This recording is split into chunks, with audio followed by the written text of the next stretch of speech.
A man lit a torch to pray outside late at night, but suddenly a dark shadow flashed from behind. The man realized something was wrong and started to run. He came to a remote place and frantically repeated, "Can't see me," but the torch unexpectedly fell right on his head.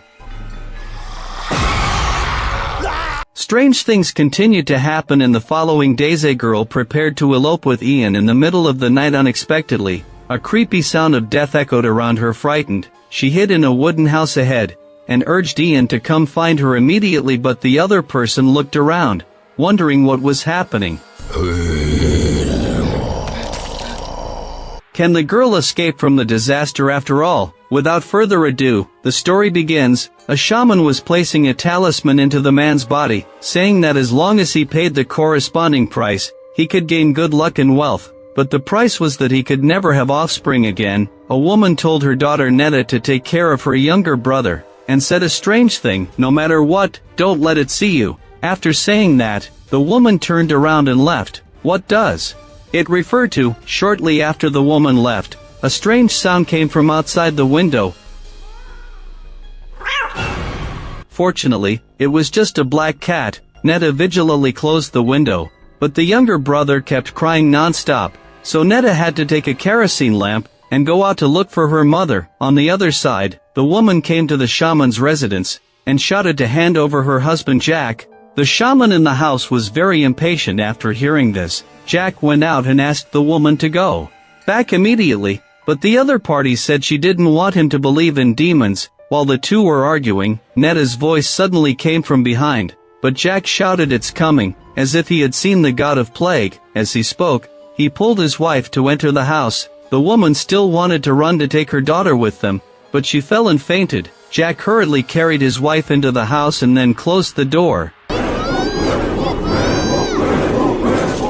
Netta begged her mother for help but got no response. She could only desperately dash back home, and frantically ran to shut the window. Just as Netta was about to lock the front door, the terrifying thing from earlier suddenly slammed the door open. Netta was so scared that she instantly wet her pants, but she knew she couldn't stay put and wait for death. Netta hid under the table, covered her eyes, and repeatedly chanted, "Can't see me." This trick actually worked. Not only did the terrifying thing disappear, but even her brother's crying stopped. Netta cautiously came out to check the situation, but she was horrified to find that her brother had vanished. While Netta was holding the cradle and apologizing, her awakened mother ran back home. Understanding what had happened, she held her daughter and burst into tears desperately. Upon hearing Netta say she hadn't protected her brother well, the mother comforted her. "It's not your fault. If anyone is to blame, it's Jack. He went to the shaman and had the demon take our child." Fearing that Netta would also be taken, the woman decided to take her to hide far away. Many years later, Netta had a happy family of 4. Her husband was named Jason, and their 2 children were Kate and Leah. One night, seeing her husband looking gloomy, Netta asked if he was worried about her mother's last wish. He said he really couldn't understand why Netta had been hiding the secret that Jack was still alive. "What's so shameful about that?" Then he said he would take the 2 children to visit their never-seen grandfather and tell him about his mother-in-law's last wish. Netta clearly panicked when she heard this, but her husband said the children would be happy to meet their grandfather. At the same time, a man was setting up natural streetlights in the field. After waiting for a long time, his colleague who came to take over finally arrived, so he hurriedly finished the handover with the colleague and then ran home. The colleague who stayed behind watched him leave. Just as the colleague was about to start working, a dark shadow flashed from behind. He realized something was wrong and fled in fear. He found a hidden spot, quickly covered his eyes, and silently chanted, "Can't see me," in his mouth. But the torch on the ground suddenly set his hair on fire. The next day, Jason and his wife prepared to visit Jack. While waiting for the bus at the station, Jason found that his daughter was nowhere to be seen. He asked his wife, but she had no idea either, so Jason hurriedly rushed out to look for her. At this moment, Leah was busy watching the lion dance. Jason was about to go over and take her away when someone intercepted him. He thought it was a human trafficker. Only when he got closer did he realize it was their cousin Carl. Then the group headed toward the village where Jack lived. On the way, Carl said that Jack was now very powerful. He had made the family very wealthy by growing tobacco, and was now with Lisa, who was younger than him. And this Lisa was actually the shaman's niece. Netta didn't want to hear this. She knew Jack wasn't a good person. Just then, Kate asked Carl why there were so many torches by the roadside. He replied that they were to seek the protection of the gods, and drive away the evil Lamb. Lamb was a demon who brought flying coffins, and would randomly capture living people. Kate said she didn't believe such things at all. She didn't notice the look of fear on her mother's face at all. The car drove for a while longer, but was blocked at the village entrance by a broken-down vehicle. Carl got out of the car to check the situation. He was recognized by a village woman. She asked why he was willing to come back after being away for so long, and if he had brought others with him. Carl replied that Netta was also there, but the woman exclaimed that Netta was even more excessive, for not coming back to visit for all these years, only thinking of coming back after her father had died. At this time, Kate in the car heard the conversation outside. She asked her mother if her grandfather was a bad person, which was why they hadn't visited him for years. Before they could figure out what was happening, Carl came over and said that Jack had died of a heart attack this morning. With a nervous heart, the family of 4 arrived at Jack's house, only to hear villagers gossiping that Netta had caused Jack's death. They also said that she had summoned Lamb. Just then, a woman saw Netta and immediately rushed up, shouting that it was her who had killed her husband, who went to light the torch. The maid hurriedly came to intervene, and led Netta's family into the house. It seemed that Jack had come back to life. The maid explained that Jack was like this because there were protective talismans on his body. As long as the shaman removed the talismans, Jack could rest in peace. After successfully wrapping the body in a shroud, the maid told Lisa that Netta had returned. Looking at Netta, Lisa said she resembled her mother. Just as she finished speaking, Jack beside them suddenly moved again as if resurrected. The shaman frowned, saying something was wrong. Obviously all talismans had been removed. Lisa rushed forward to tell Jack that his daughter was back, urging Netta to step forward and say something. Netta was extremely awkward. After a long pause, she said their mother had died before Jack, and her last wish was for Netta to convey that she had forgiven Jack for his mistakes. The body seemed to have truly heard her words. It swayed its head a few times before ceasing to move. Lisa burst into tears instantly. Just then, a girl rushed to the body, shouting "Father." She stood in sharp contrast to the unsorrowful Netta. Seeing this, Jason asked Netta what was going on, why his mother-in-law had never mentioned Jack had another daughter. The couple guessed the girl was Jack and Lisa's child. After burying the body, everyone left, but Jason found his daughter Leah was missing. He searched everywhere and found Leah standing by a grave. Leah asked curiously, "Whose grave is this, Father?" Jason replied it was Netta's younger brother, who had died young from an illness. Netta wondered how her daughter had found this grave. Leah unexpectedly said, "Grandfather told me." It was unclear if she was making it up. Netta felt a chill run down her spine. Then the family of 4 returned to Jack's house. The maid smiled and said Netta was lucky. She had inherited Jack's estate as soon as she returned. Netta asked who the girl who cried by the body was. Wasn't she Jack and Lisa's daughter? The maid replied they had been together for years without children. The girl, Erin, was adopted. Jack doted on her and would grant her any wish, but Lisa didn't spoil her and even thought she was disobedient, especially when she saw Erin bring back a boy named Ian. Today, on the other side, Jason found Carl and asked if Lamb really existed. Carl affirmed it firmly. Whenever ominous signs appeared in the village, Lamb would appear after dark. But the village had been peaceful before. Villagers said the shaman could control Lamb. Now maybe the shaman was no longer capable, leading to Lamb hurting people again. At the same time, the maid was also talking to Netta about Lamb. She said the village was pitch black at night, and when Lamb sensed the aura of guilty people, it would appear. But the maid disagreed with the villagers. There were too many guilty people now, and they shouldn't blame Netta. After saying this, the maid went home first. When Netta was alone in the house, she heard the cry of a baby. Netta went to the yard and found a childhood toy. It was a gift from Jack. She had held this toy when welcoming her younger brother. Lost in happy memories of the past, Jason suddenly appeared behind her and asked what was wrong. Netta was shocked to find the doll in her hand had vanished. But facing her husband's question, she only said, "Nothing." Jason didn't press further. Instead, he wanted to leave the village and return to the city quickly. He thought the villagers were too superstitious, constantly talking about Lamb with flying coffins, but Netta felt that since her father had just died, they couldn't leave now. Unbeknownst to them, Aaron had seen it all. When no one was around, she stopped Netta and warned, "Beware of Lisa in the house. She's always afraid someone will steal Jack's wealth. Now that you've returned to inherit the estate, Lisa will definitely try to cause trouble." That night, the family gathered in the living room to listen to Lisa reminisce about Jack. It was hard to tell if her grief was genuine, but she looked very sad. Lisa also thanked Netta for returning, saying it had fulfilled Jack's wish. While speaking, Aaron suddenly rushed out of her room with a bag. Intending to leave, Lisa stepped forward to stop her, hoping she would stay longer to get to know her sister, but Aaron shouted, "Stop pretending, Lisa, you hate me but always pretend to care." Then Aaron turned and left. Lisa didn't bother to chase her. She told Netta to stay longer, but to be careful of Lamb, stay home at night and never let it see you. Otherwise, Lamb will put you in a coffin and take you to a place no one knows. People in the coffins either die or go mad.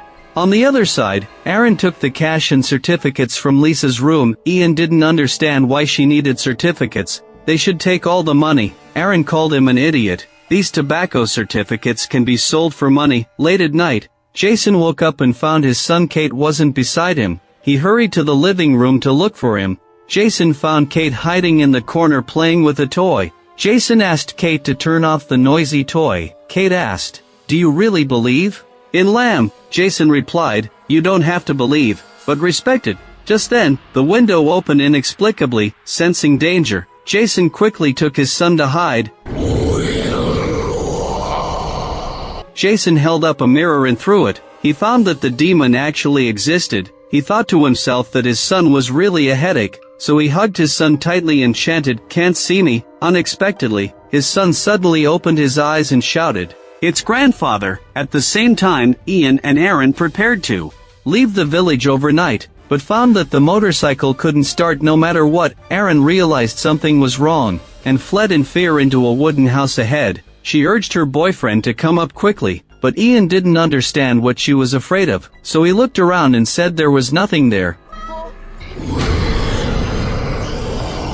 Then Ian was brutally killed. Witnessing this horrifying scene, Aaron was terrified. She curled up in the corner and shut her eyes tightly, but after a few seconds, she inexplicably murmured, "Father." At this moment, Jason was somehow stuffed into a coffin. He struggled desperately, shouting, "Let me go." The next second, he jolted awake from the dream. Seeing his wife, he hurriedly asked where the children were. Learning that both his son and daughter were safe, Jason finally let out a sigh of relief. Now he completely believed in the existence of Lamb. Jason asked his wife, since Lamb had existed for a long time, why Jack had called them back to the village. Knowing the danger, they had to leave quickly. Netta said she would find a suitable time to talk to Lisa. On the other side, the two children were flying kites in the field. Unexpectedly, Leah suddenly heard her grandfather's shout, and followed the sound. They came to a large pit and screamed in fright. Hearing the sound, Kate ran to check, and found Aaron lying on the ground, dying, so the two hurried back to call the adults. Upon learning the situation, Jason carried Aaron home, but Aaron suddenly sprang up from the bed, her eyes eerily white. She muttered, "Lamb comes for the guilty." Aaron also pointed at the air and cursed, blaming the guilty for bringing Lamb into the village. Jason used all his strength to pin her down on the bed, and told the maid to call the doctor immediately. But the other party said Aaron was possessed by evil spirits, and only the shaman could solve it. At this time, Kate went back alone to get the kite, but he saw that in the short time he was away, the kite string had broken, and the kite flew into the woods with the wind. Kate hurried to pick it up, and found something seemed to be buried in the soil. Kate pulled hard and got a package. He opened it bravely and found a dark little figurine inside. Before Kate could figure out what was happening, two people appeared not far away. They asked him what he was doing. Kate said he was picking up the kite, but when he turned around, the figurine had disappeared. Kate thought he had just seen things, and walked up with the kite. After returning home, he told his father that the villagers were going to take Aaron away by force. Jason ran out and asked what was happening. The maid said Aaron had seen Lamb. She couldn't stay here and must be taken to the field, otherwise everyone else would suffer. Jason realized they were going to let Aaron die, and shouted that there must be a way to stop this. The shaman roared that this wasn't the time for empty talk. No one could stop Lamb from taking who it wanted. After saying that, she took Aaron away. At night, Jason exclaimed that the villagers were too cold-blooded to choose to sacrifice Lisa. They had to find the guilty person. Netta said maybe it was really her, but Jason said it was impossible. After all, Netta had left the village at age 8. How could a child commit such a sin? Then he told his wife and children to stay at home, while Jason ran out to save people. After he came to the wooden house in the middle of the field, Carl was actually there, saying he had stayed out too late and hid here. Jason didn't waste time with him, and ran to ask who the guilty person was. Aaron barely managed to say, Lisa and David had always been close. Now that Jack had suddenly died, she suspected they had killed him. Just as she finished, Lamb came in, so the three of them hurriedly covered their heads, and chanted, "Can't see me." Lamb first approached Carl, then looked at Jason, finally directly choked Aaron's neck. When the crisis was over, Jason ran home to find his wife, and said he knew who the guilty person was. It was Lisa who had cheated on Jack, and they sacrificed Aaron to silence her. Netta was very confused. Just then, Leah ran out and said she couldn't find Kate anywhere. Hearing that his son was missing, Jason rushed out to look for him, but he searched until dawn and found nothing. So Jason took photos to ask the villagers, but no one had seen Kate. Carl learned the situation and accompanied him to search. At the same time, the shaman inspected the house, then asked David if he had any of Kate's items. David took out a tablet, and said Kate must have secretly played with it last night, making noise that attracted Lamb. The shaman asked in disbelief, "Is that true?" At this moment, Jason rushed in shouting that his son was innocent. He also pointed at David's nose and cursed. Jason told everyone the real guilty ones were David and Lisa. They had an affair and brought Lamb out. David was angry and told him not to talk nonsense. As the two were about to fight, Lisa came out and scolded Jason to stop, saying if he wanted to know what happened to Kate, just ask Netta. Netta broke down and rushed out when she heard this. Jason wanted to know what his wife was hiding, and chased after her. Asking what was going on, she choked up, and said the one taken by Lamb 25 years ago should have been her. She was the chosen child, but in the end, it was her baby brother who was taken. She didn't mean to hide it. It was her mother who didn't want her to feel guilty, so she claimed the brother died of illness, and Jack was the culprit of all this. He insisted on believing in demons. Jason was devastated when he learned this. He couldn't believe his son had to bear the consequences for his wife. Immediately after, Jason rushed out to find Carl, hoping he would tell him where Lamb's lair was.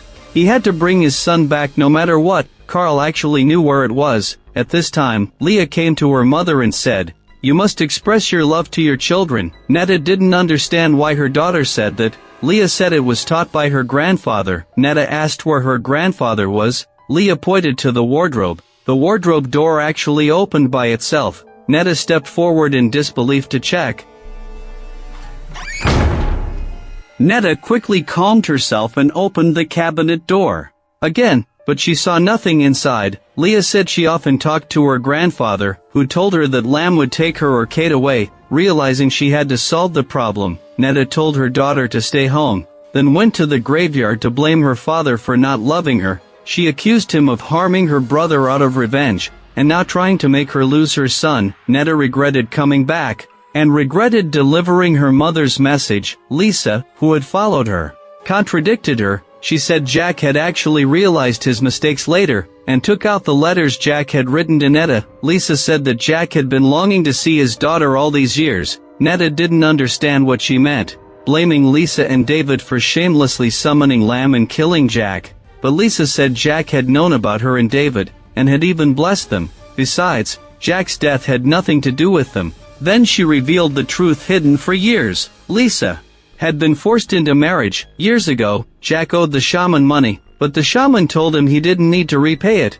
just to take good care of Lisa. At first, Lisa tried to love Jack, but Jack only had eyes for his first wife and Netta, so she ended up with David. On the other side, Jason arrived near Lamb's lair and charged straight in, while Carl, too afraid, stayed outside as a lookout. Unexpectedly, he found the shaman was also there. At the same time, Leah saw her grandfather again, who told her to show Kate's painting to her mother. He also said they must check Kate's tablet. After checking the tablet, Netta's face turned pale instantly. She rushed to find Lisa with the tablet. When Lisa played the video, they found David was having an affair with the maid. They had killed Jack. They were just waiting for the shaman's order to seize all of Jack's wealth, but their conversation was overheard by Kate. Realizing they'd been discovered, they chased after Kate frantically, so the child had been taken by them. Unable to believe David was such a person, Lisa realized her true feelings had been wasted. At this moment, Jason entered the cave. Seeing the shaman, he asked where his son was. The shaman replied that he would be sacrificed to Lamb that night. Jason disagreed and started fighting with her, grabbing a weapon nearby. Jason was about to go find his son, but was ambushed and knocked down by a shaman. The shaman then fled in a panic to seek help from David, but David saw something terrifying, so he jumped into the car at top speed and drove off, running over one of the shaman's legs. When Jason came out, he found the shaman was as good as dead. Netta took her son's painting to the field, and found the tree in the painting. She quickly used tools to dig a pit under the tree, and unearthed the dark figurine. The maid cursed that both Netta and Kate were meddlesome, and they would pay a heavy price today. On the other side, the shaman suddenly opened his eyes, and stuffed all the internal organs inside out into his stomach. Strangely, the wound was healing rapidly, and returned to normal soon after. At this moment, Netta was still entangled with the maid, and neither side could gain the upper hand for a while. Fortunately, Netta found the right moment to push the opponent down the hill. She thought the crisis had been resolved, but unexpectedly turned around and was knocked unconscious by David. When Netta woke up, she found her son by her side, but both of them were to be sacrificed to Lamb. Kate shouted in fear, and Netta told him to lean closely against her. In the critical moment, Jason rushed over, but Lamb had also arrived above them. Realizing they couldn't escape, Netta stood up bravely. As Netta was about to be taken away, Jason and Kate hurriedly used all their strength to hold her back. Lamb prepared to switch targets. Seeing Kate was in danger, Carl quickly smashed the car window, turned off the lights, and aimed the motorcycle lights at David and the maid. Realizing the situation was critical, David directly pushed the maid out. The captured maid grabbed his hand for help, but unexpectedly, David picked up a nearby knife and cut off the hand holding him, thinking this would allow him to escape. But Lamb suddenly looked up at the animal trap above. Seeing that Lamb had taken the maid away, Netta's family hurriedly drove to escape. At the same time, hearing strange noises outside, Lisa told Leah to hide under the bed, then mustered up courage to go to the hall and check. Lisa noticed something unusual and crouched down, for Lamb had burst through the door. On the other side, Leah was hiding safely but was grabbed by the shaman, who ordered her to open her eyes immediately. The shouting instantly attracted Lamb's attention. Lisa stood out to protect Leah, and was swatted away with one blow. When Netta rushed home, she found Lamb had taken Leah away. Without hesitation, she got back in the car and chased after them. To save her daughter, she turned on the headlights, attracted Lamb's attention, then floored the gas and rammed into it. She successfully knocked over the coffin and saw Leah. Ignoring her own pain, Netta rushed forward to comfort her daughter. "Don't be afraid." Then she stepped up to Lamb, asking it to take her away, and leave her family alone. Unexpectedly, Jack possessed Leah's body and made her say, "Think of what your dead mother said. No matter how great the sin, love will triumph." Before Netta could act, Leah rushed forward and hugged her mother. Netta repeated the words. At the same time, the shaman checked Lisa's condition and was about to do something, when Jason burst in and demanded, "You've killed so many people. Is wealth really that important?" But the shaman just laughed maniacally. "I'm not after money at all. That's what David and the others want. I want to offer sacrifices to Lamb. Once Netta is sacrificed, I can fully control Lamb, and then I'll become an invincible god." After killing the shaman, Lamb left. Jason and the other two hugged each other, chanting "Can't see me," but Kate suddenly looked up, and following his gaze, Netta and Leah were actually back alive. The power of love is truly powerful. The movie ends here. After watching this movie, I think the flaws are quite obvious. It's bearable that it's pitch black from start to finish, but the demon is dressed in a black cloak. Isn't that a color clash? You have to look closely to see where the demon is, greatly diminishing the viewing experience. Plus, the plot is confusing. The evil shaman deceived men with children to sacrifice their daughters in order to control demons, but it never explains why the heroine must be sacrificed, and even though the demon took many people later, it still ends up needing the heroine. Also, why does it have to be a coffin? What does the demon need it for? Many questions are left unanswered. All we get from start to finish is an atmospheric vibe, with a forced theme of love conquers all, which feels extremely out of place. In Indonesian folklore, Lamb's earliest prototype originates from the personification of people's fear of natural disasters. In an era of scarce scientific understanding, Indonesia, located in the circum-Pacific seismic belt, faced frequent volcanic eruptions, earthquakes, and other disasters, bringing devastating blows to early inhabitants. Thus, they believed the disasters were Lamb, shaping this terrifying